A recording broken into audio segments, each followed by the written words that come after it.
بعد از خدا بزرگ توئی قصہ مختصر. حضرات گرامی، آج آپ بڑے خوش نصیب ہے کہ آج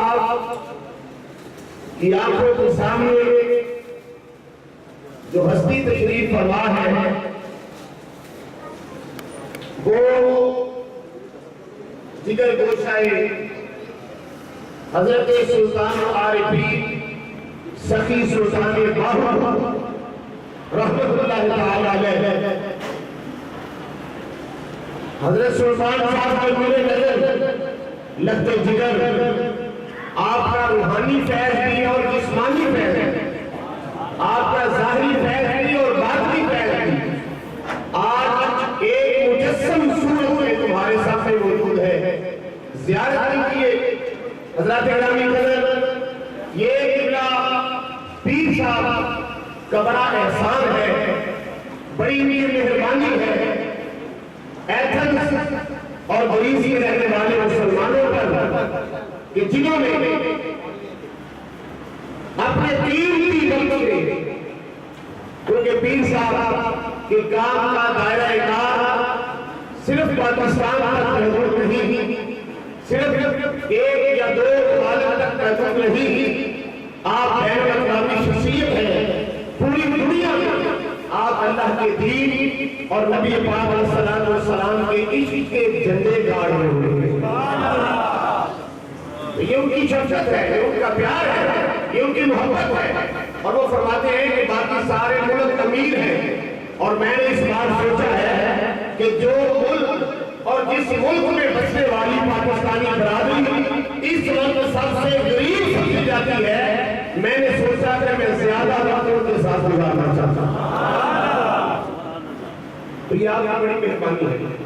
اور اس مرتبہ آپ نے ایمان کے اندر آج سے 8-10 سال قبل آپ نے ایک خواب دیکھا تھا کہ یونان کی سرزمین پر پاکستانی مسلمانوں کی ذاتی مقصد ہو، ان کی ذاتی جگہ ہو جس میں وہ عزت اور وقار کے ساتھ آ کر اللہ کی عبادت کرے، اپنی نسلوں کی تربیت کا سامان کرے.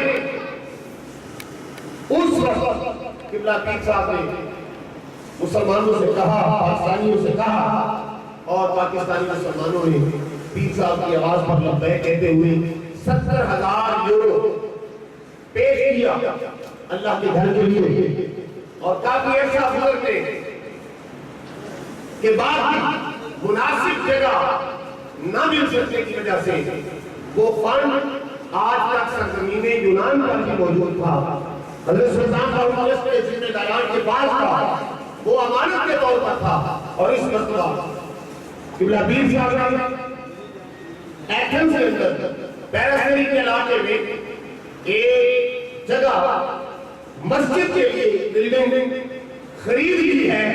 آپ کو مبارک ہو کہ پیرسری کے علاقے میں ایک ایسی مسجد بنائی جائے گی.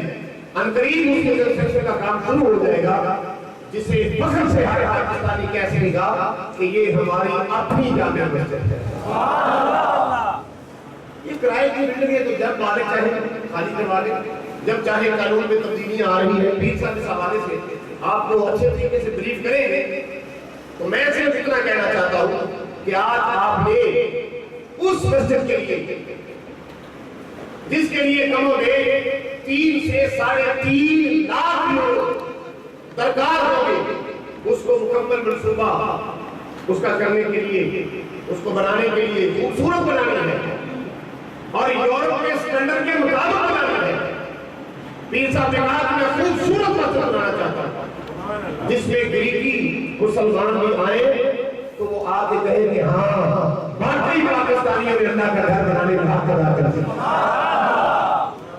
تو اس لیے آپ سے میں زیادہ دیر مخاطب نہیں، بس میں پیر صاحب سے دعوت دیتا ہوں آپ اس ارادے سے بیٹھے، نیت کر لیں کہ آپ میں سے کوئی آج ایسا نہ ہو کہ جس کا حصہ اس مسجد میں نہ پڑتا.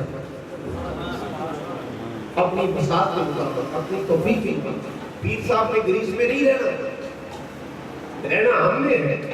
کتنی دیر میں رہنا ہم نے، آپ نے رہنا ہے. لیکن وہ کہتے ہیں کہ میں چاہتا ہوں کہ میں گریس میں پاکستانی مسلمانوں کو ایک اللہ کا گھر بنا کر دے دوں. رہنا آپ نے ہے، تعلیم آپ نے سونے حاصل کرنی ہے، آپ نے سجدے کرنے ہیں، آپ نے اس میں اعتکاف کرنے ہیں، آپ نے اس میں تلاوتیں کرنی ہے، اللہ کرنی ہے. اللہ تعالیٰ کے حضور دعا کرتے ہیں کہ اللہ ایسی ہستیوں کا سایہ ہمارے سروں پہ قائم رکھے. میں تقریباً 10-10.5 ماہ پہلے پاکستان چلا گیا تھا اور تقریباً 90% میں گریس کو خیر بات کہہ کے چلا گیا تھا کہ اب نہیں آنا. پاکستان میں الحمدللہ سیٹل ہو چکا تھا، وہاں پر دورہ جات اور اپنے کام کاج بھی تھوڑا زیادہ شروع کر چکا تھا. لیکن قبلہ پیر صاحب نے مجھے حکم فرمایا کہ یہاں آپ کی ضرورت ہے، آپ وہاں سارا کچھ چھوڑ چھاڑ کے گریس واپس آئیں.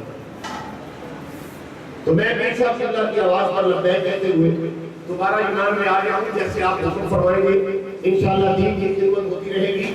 اور یہ ذہن میں کوئی نہ لائے، ہم جتنے بھی اہل سنت و جماعت ہیں الصلاۃ والسلام علیہ یا رسول اللہ پڑھنے والے، یا رسول اللہ کے نعرے لگانے والے، ہم نبی پاک کا میلاد منانے والے، خواہ اس کا کسی تنظیم کے ساتھ تعلق ہو، وہ میری یا نصیریہ ہو، وہ حضرت سلطان باہو حفظ ہو، وہ سیال امت فاؤنڈیشن ہو، یا وہ ادارہ منہاج القرآن ہو، یا وہ دعوت اسلامی ہو، یا کوئی اور سنی تنظیم ہو، پیر صاحب فرماتے ہیں کہ میں نفرتوں کی دیواروں کو گرانا چاہتا ہوں. اور حضور کے عشق کی ایسی عبارت میں تعمیر کرنا چاہتا ہوں اس کے حضور کی کہ جس میں سارے یا رسول اللہ کہنے والے بھی جمع ہو اور بالعموم جو بھی لا الہ الا اللہ محمد رسول اللہ پڑھتا ہے اس کے لیے اس مسجد کے برکت کے دروازے کھلے. حضرات گرامی، اب بلا تاخیر نارالحکومت میں آفتاب علم و حکمت، ماہتاب شریعت و طریقت، مجاہد نظام مصطفیٰ، عالمی مبلغ اسلام، جگر گوشہ حضرت سلطان العارفین، میرے اور آپ کے دلوں کی دھڑکن، پیر صاحب کی آمد سے پہلے 100 سال محبت سے آپ کے نعرے لگانے ہیں تاکہ ایتھنز کی فضائیں دیر تک اس نعروں کی گونج کو یاد رکھیں. نعرہ